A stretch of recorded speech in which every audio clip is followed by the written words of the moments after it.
The Boston Celtics are a team that I thought would go on to win a lot of playoff series, in fact maybe even win some NBA championships. They have so much talent on their roster with guys like Jayson Tatum and Jaylen Brown. I thought that this team was built for success because there was a point in their time where they were actually built not only for the current time but for the future. It's a weird way to build a team, but I will say it was very effective. In fact, they weren't that many games away from knocking off LeBron James in his primary Cleveland Cavalier form. And a lot of Boston Celtics fans are currently in shambles right now. Yes, I'm talking to you, Bezos. All jokes aside, there's a lot of reasons why this team hasn't been successful, but I will say that lately they've been doing pretty well and they have an opportunity to maybe go on a run. Before I get into the video, number one, if you guys could leave a like on this video and subscribe to the channel if you're new and notifications on. I'm trying to hit 100,000 subscribers on this channel by the end of the year, and your subscription would be greatly appreciated. Number two, I just launched a brand new NFL channel called Spex. The link will be in the description below. I've been uploading pretty consistently on there and I would really much appreciate it if you checked it out. With all that being said, let's get into the video.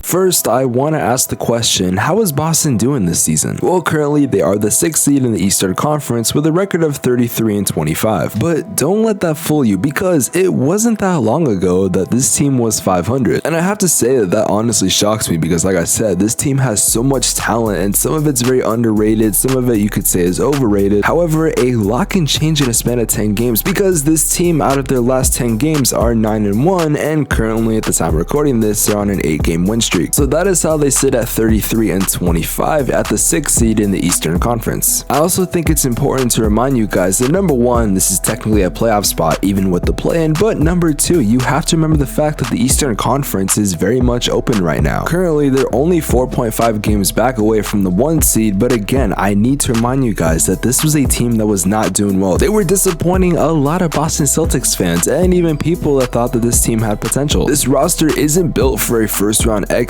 or a second-round exit. No, this roster is built for an NBA championship. Of course, there's a reason why this team at the beginning of the season wasn't doing so well, and one of those reasons is obviously Jayson Tatum. Now, during the offseason, I made a video talking about Jayson Tatum because he had a transformation where the man put on like 15 pounds of muscle. He had more defined arms, and I asked the question, is this going to affect stuff like his shooting ability? Because sure, in the post and on defense, this is going to very much benefit him. However, how is his shooting gonna look? Now, you can make the argument that either A, Jayson Tatum was struggling because of his new muscle and he was trying to figure out, how to shoot with it, or B, because every single NBA player was struggling for a while. And I mean every single NBA player that wasn't named like Steph Curry or LeBron James could not shoot the basketball for like a whole 2 to 3 weeks. If I'm not mistaken, I believe it's because the NBA implemented a new basketball. I'm not entirely sure. It could have been because of the foul rules, but I'm not entirely sure either. But if we fast forward now, it seems like Jayson Tatum is doing just fine. In fact, he's playing pretty good. Currently, Jayson Tatum is averaging about 26, 8, and 4, while also having a true shooting percentage of 55%. But now that Jayson Tatum is back to playing normal, I wouldn't want to say that he's a problem, and I'm actually saying that he's more of a positive for the Boston Celtics. However, they still do have a problem on their team, and I'm not saying that this player is bad or anything, but it's a problem that the Celtics need to kind of look at. Again, I'm not trying to say that Jaylen Brown is a bad player. In fact, I think he's one of the better shooting guards in the NBA. However, there's numbers we need to look at. Jayson Tatum on the floor with Jaylen Brown has an efficient field goal percentage of 44%, which isn't the worst thing in the world. However, when it's without Jaylen Brown, he has an efficient field goal percentage of 50.6, which is a 6.6% differential. Now, if we look at Jaylen Brown on the floor with Jayson Tatum, is an efficient field goal percentage of 52%. However, without Jayson Tatum on the floor, he has an efficient field goal percentage of 53.3%. It's not as severe, only with a differential of 1.3%. And I think that's something we need to look at. According to the numbers that I've been showing you, when Jayson Tatum is not playing with Jaylen Brown on the floor, he's doing a lot better when it comes to shooting. Now, between the two, it seems like that if anyone's going to be getting traded, it's Jaylen Brown. And this is not from me talking about these numbers. I'm saying people in the media or people that have came up with trade proposals. I'm sure Boston fans don't want to let him go. He's a talented player, and I'm not doubting that. However, it seems like Jayson Tatum thrives when Jaylen Brown is he's not on the court. And of course, when you have two players like Jaylen Brown and Jayson Tatum, who are you two superstars of the team, it's kind of hard to just differentiate the points and see who's going to take more shots. I would also like to mention the fact that Jayson Tatum is an ISO player, and he's 7th among the league when it comes to ISO possessions. Now, they can't trade Jaylen Brown during this season because the trade deadline has already passed, and I didn't think Boston was going to trade him, to be quite honest. I thought that maybe looking at that trade would be a smart idea, but they just never did that, so I wasn't really going to be expecting much. Now, Jaylen Brown is not going to be a free agent for another 2 seasons, so he's going to have to get traded if he's going to be leaving Boston. And trust me, Jayson Tatum isn't going anywhere either, because the man is locked in until 2026, unless he, of course, could forcibly ask his way out. And with Jaylen Brown having the smaller contract by about $12 million, I think if they're going to trade anyone, it should be him. And of course, we also could look at the possibility that Boston doesn't do anything and they just have a new coach. So maybe they're still trying to get used to things, and maybe this win streak is an indicator that they're going to be just fine, and within a couple weeks, this team is going to be back to normal. And by normal, I mean a top 3 seed in the Eastern Conference, because this team has so much talent for them just to be a 6 seed. Dennis Schroeder was a player that I really liked on this team, but they did just trade him to the Houston Rockets, so I can't really talk about him. They also have guys like Robert Williams and even Grant Williams, and they did just pick up Derek White, and they have some other guys like Bobo and Peyton Richard. I know I didn't touch up on Marcus Smart, but that's because Boston Celtics fans are very weird about him. See, they love him, some hate him, some people think this man is an amazing defender and that he should be an untradeable asset on this roster. And Boston Celtics fans, you can tell me in the comment section below, but I think that Marcus Smart has regressed over the past couple seasons, and he's not exactly what he used to be. And I don't care if he's a locker room presence. I know there's some guys that are locker room presence and that's all they have, but Marcus Smart does play a lot. In fact, he's one of your better guards. So this isn't just some vet that's on your roster just to help morale and stuff like that, like Jared Dudley was at the end of his career. Some people think that this team is missing a piece and that they could use another all-star, and to that I say you're absolutely right. But if I'm being quite honest, I'm not sure what they should get. I mean, Jaylen Brown and Jayson Tatum, assuming that they stay together, that's a good 2 and 3. However, you need a good point guard. I think if they had a good point guard that could help them run the offense a lot better than Jaylen Brown can, that they're going to be set. Boston is a team that has so much talent and so much potential, but for some reason, they just aren't doing that well. However, as of recently, they have. No one is really looking at this team as a top contender in the Eastern Conference, and honestly, I think we need to keep them in there because they're a team, like I said, that has potential. Not to mention when you have guys like Jayson Tatum and Jaylen Brown and Grant Williams and Marcus Smart and Al Horford. I'm just kidding, fuck Al Horford. But all jokes aside, this team could really make a run in the Eastern Conference, and all I'm gonna say is that don't be surprised if they do. We've seen teams like Milwaukee, who aren't actually considered for the Eastern Conference, make a run at the finals. We've even seen a team like the Miami Heat, who again, not a lot of people actually considered for the Eastern Conference. Ironically, that was the time where Boston was considered to be just that. So my question for you guys is, what's stopping the Boston Celtics from being just that? Super teams are starting to not be as popular anymore, and when we're seeing these 1-2 combos like Jaylen Brown and Jayson Tatum, so what's stopping this team from making a run? We've seen history where these teams make a shocking run at the finals. We may not expect them to make it, and some people might be saying that I'm overreacting about this team and that they're not all that, but again, remember the Miami Heat? Remember the Milwaukee Bucks? Well, I do, and I think most of you guys will as well.